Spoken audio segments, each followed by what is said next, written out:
We're nearing the end of Jesus' powerful opening to the Sermon on the Mount, the Beatitudes. We've ascended from the humble, poor in spirit to the active peacemakers.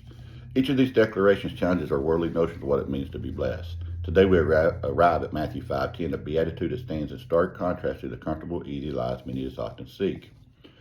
Matthew 5:10 says, "Blessed are those who are persecuted because of righteousness, for theirs is the kingdom of heaven." You know, when we think of persecution, this word immediately evokes images of suffering, hardship, isolation, and pain. It's something we instinctively try to avoid. Yet Jesus, the very embodiment of blessing and life, pronounces a blessing upon those who experience it. Why would suffering for righteousness be a source of blessing? And what does it mean to be persecuted because of righteousness?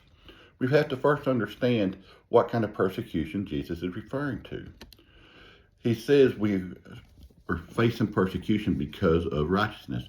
We may suffer due to our own foolish choices, our own sin, or simply the common hardships of life. But this beatitude is specific. It's because of righteousness.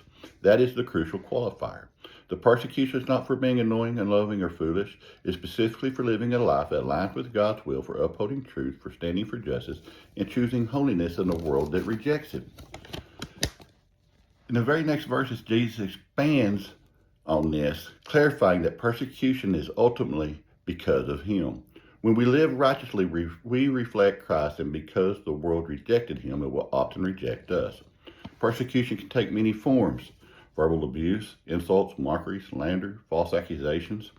It can mean being ostracized, ridiculed, or sidelined in social circles, workplaces, or even families because of your faith. It can mean being overlooked for promotions, denied opportunities, or even fired because of your Christian convictions. And in some parts of the world and throughout history, this has meant imprisonment, torture, and even death for one's faith. While less common in many Western contexts today, it is a global reality for countless believers.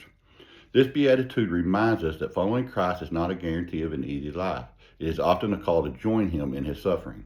This beatitude is not a call to seek persecution, but a promise of blessing when it comes for the right reasons. It assures us that our suffering for Christ is never in vain. Matthew 5:10 said, "Blessed are those who are persecuted because of righteousness, for theirs is the kingdom of heaven." This is the beatitude that reveals the stark reality of a Christian life in a fallen world. It is a difficult truth, yet it is profoundly hopeful.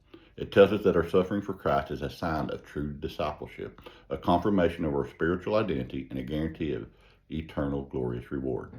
Thank you.